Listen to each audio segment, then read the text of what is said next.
දැන් ඉතා හොඳ පැහැදිලි කිරීම් දෙකක් සිද්ධ වුණා. අපි බොහොම සරල ප්‍රශ්නයක් අහනවා මෙරටේ ජනතාවගෙන් සහ වගකිව යුත්තන්ගෙන්. ඒ තමයි සාමාන්‍යයෙන් රෝහලක කාර්ය මණ්ඩලයක සාමාන්‍යයෙන් සුළු සේවකයෙකුට නැත්නම් නගර සභාවක වැඩ කරන සුළු සේවකයෙකුට කිසියම් ආකාරයක වෘත්තීය ප්‍රශ්නයක් වුණා නම් ඒ ආයතනයක ප්‍රධානියෙක් බැනවැදුනා නම් අපි අද වෙනකොට ඒ ආයතනයේ මොන වගේ තත්ත්වයක් උද්ගත වෙලා තියෙවිද? අනිවාර්යෙන්ම වෘත්තීය ක්‍රියාමාර්ග වලට ඒ පුද්ගලයා අවතීර්ණ වෙලා තියෙනවා මේ වෙනකොට. කිසිම කතාවකින් තොරව කිසිම අභියෝගයකින් තොරව වෘත්තීය ක්‍රියාමාර්ග වලට අවතීර්ණ වෙලා බරපතල විදිහට මොනවද අපි කියන්නේ උද්ඝෝෂණ සමහර වෙලාවට වර්ජන වලට අවතීර්ණ වෙලා තියෙනවා. නමුත් මේ බරපතල අවමානය මේ බරපතල අපහාසයට ලක් වෙන්නේ ලංකාවේ වීරෝදාර ත්‍රිවිධ හමුදාවේ නාවක හමුදාවේ කපිතාන්වරයෙක්. මේ වෙනකොට කිසිම ආකාරයක වෘත්තීය ක්‍රියාමාර්ගයක් එතුමා වෙනුවෙන් කවුරුත් අරගෙන නැහැ. මොකද නිල වශයෙන්ම මේ යුද හමුදාවන්ට හෝ ත්‍රිවිධ හමුදාවන්ට වෘත්තීය සමිති නැහැ. ඒ නිසා අපි අද මතක් කරනවා සිංහල රාවය, ඒ වගේම සිංහලයේ ජාතික පෙරමුණ, ස්වර්ණහංස පදනම සහ සිංහල සංගීතම එක්කහුව වෙලා මේ ඉෂ්ට කරන්නේ ඓතිහාසික යුතුයකමක්. මොකද අපි දකිනවා රටක ත්‍රිවිධ හමුදාවට සහ පොලිසිය කියන ආයතනවල වෘත්තීය සමිතිය බවට පත් වෙන්න ඕනේ මේ රටේ ජනතාව. මේ රටේ දේශප්‍රේමී ජනතාව. ඒ නිසා මේ කතා කරන්නේ ඒ අපහාසයට ලක් වෙච්ච, හැල්ලුවට ලක් වෙච්ච ඒ රණවිරු වගේ අභිමානය වෙනුවෙන් ඔහු වෙනුවෙන් කතා කරන වෘත්තීය සමිතිය නැති නිසා අපි තීරණය කළා මේ වගේ ඔහුගේ අභිමානය වෙනුවෙන් පෙනී සිටිය යුතුයි. ඔහුට අපහාස කරපු පුද්ගලයා සම්බන්ධයෙන් අපේ මතය ප්‍රකාශ කළ යුතුයි කියලා. මම හිතන්නේ මම පොඩ්ඩක් ඉතිහාසය ගැන එක වචනයක් කිව්වොත් එහෙම තමුන්නාසලා දන්නවා හොඳ ආකාරවම 1926 ධර්මපාලතුමා කිව්ව කතාවක් තමයි අද මේ වෙමින් තියෙන්නේ. එතුමා සඳහන් කරපු විදිහට එතුමා කිව්වා අනිවාර්යෙන්ම කවදා හරි දවසක මඩ කලපුව මුස්ලිම් අන්තවාදීන් Taman සතු වෙනවා, Tamanට අයිතිය කියන එක ප්‍රකාශ කරයි. අනිවාර්යෙන්ම උතුර නැත්තම් යාපනය දෙමළ බෙදුම්වාදීන් Tamanට අයිතිය කියලා ප්‍රකාශ කරයි. අද සිද්ධ වෙමින් තියෙන ඒ කාරණා.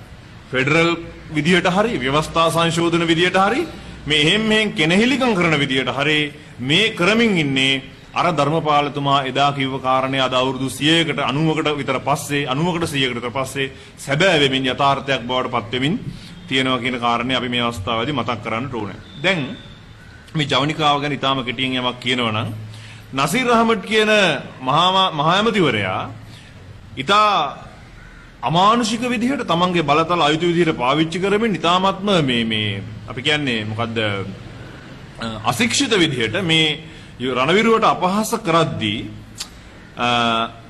ඒ පළාතේ ජනතාව මේ පළාතේ ප්‍රමුඛ පුරවැසියා මේ නැගෙනහිර පළාතේ ප්‍රමුඛ පුරවැසියා නැගෙනහිර පළාතේ ප්‍රමුඛ පුරවැසියා මේ විදිහට හැසිරෙනකොට එයින් මේ පළාතේ ඉන්න සාමාන්‍ය ජනතාවට දෙන පණිවිඩය මොකක්ද? එතකොට කපිතාන්වරයෙකුට ප්‍රමුඛ පුරවැසියා මේ වගේ දිනෝදාහක් ඉස්සරහා විදේශ ස්ථානාපතිවරයෙක් ඉස්සරහා ආණ්ඩුකාරයා ඉස්සරහා නොමනා ලෙස හැසිරෙනකොට ඔහු මේ ව්‍යංගයෙන් කියන්නේ මුස්ලිම් කොංග්‍රසයේ හෝ මේ රට කෑලි කඩන්න අවශ්‍ය බලාගෙන ඉන්න අන්තවාදී හෝ බෙදුම්වාදී බලවේගවල අවශ්‍යතාව පරිදි සාමාන්‍ය පුරවැසියට Taman ළඟ ඉන්න සෙබළට පහර ගහන්නද කියන ප්‍රශ්නය අපි විමසා සිටින්නට අවශ්‍යයි බුද්ධිමත් ජනතාවගෙන්. මම හිතන්නේ මේ රටේ සිංහල, දෙමළ, මුස්ලිම් හෝ වෙනත් රටට ආදරය කරන ශිෂ්ටාචාරයක් තියෙන සංස්කෘතියක් තියෙන කිසිම පුද්ගලයෙක් මේ නොමනා ක්‍රියාව මේ අපහාස කිරීමේ ස්වභාවය අනුමත කරන්නේ නැහැ. ඊට බරපතල විදියට සියලු දෙනාම මම හිතන්නේ අද අපි කරනවා වගේ මේ කටයුත්ත පිළිකුලෙන් යුතුව හෙලා දකිනවා. මම තව එක කාරණයක් කියන්නට ඕනේ. ඒ තමයි මේ කටයුත්ත සිද්ධ වෙද්දී වේදිකාව හිටිය තව චරිතයක්. ඇත්තම මේ වීඩියෝ බලද්දී මම අහුවා හාඳුනේ කවුද මේ එහාට මෙහාට කැරක් කැරකි මේ මැද්දේ ඉන්නේ කියලා. එතකොට තමයි කෙනෙක් කිව්වේ මේ පළාතේ ආණ්ඩුකාරයා කියලා. අප මේ මහා ඇමතිවරයාට විරුද්ධව ඇක්ෂන් ගන්න ඉස්සෙල්ලා මේ රටේ ජනාධිපතිට අපි කියනවා ආණ්ඩුකාරයෝ හැටියට පාණ්ඩුකාරයෝ පත් කරන්න එපා කියලා. කොන්ද පණ තියෙන මිනිස්සු පත් කරන්න. මොකද මේ ආණ්ඩුක්‍රම ව්‍යවස්ථා සංශෝධන ආණ්ඩුක්‍රම ව්‍යවස්ථාවේ 13 වෙනි ආණ්ඩුක්‍රම ව්‍යවස්ථා සංශෝධනයේ 100 මම හිතන්නේ 17 අ පරිච්ඡේදයේ 154 ආ උප පරිච්ඡේදයේ තුනේ වගන්තියේ ඉඳලා ඉස්සරහට ඉතා පැහැදිලිව කියලා තියෙනවා මේ රටේ ආණ්ඩුකාරයා සතු බලතල ආණ්ඩුකාරයාගේ හැසිරීම සම්බන්ධයෙන් මහා ඇමතිවරයාගේ හැසිරීම සම්බන්ධයෙන් ජනාධිපතිවරයාට ගන්න පුළුවන් මොනවද අපි කියන්නේ පියවර විනය පියවර පිළිබඳව පැහැදිලිව. ඒ නිසා මේ ආණ්ඩුක්‍රම ව්‍යවස්ථා සංශෝධනයේ ආණ්ඩුකාරයාට පුළුවන් පළාත් සභාව විසිරුවා හරින්න. ඒව බලයක් තිබුණාට ඒ වෙලාවේ ආණ්ඩුකාරය හැසිරුනේ මං හිතන්නේ සාමාන්‍ය අපි සමහර කාර්යාල කාර්ය සහායක මහත්වරු දැකලා තිනවා ඊට වඩා කොන්දපණ තියෙන.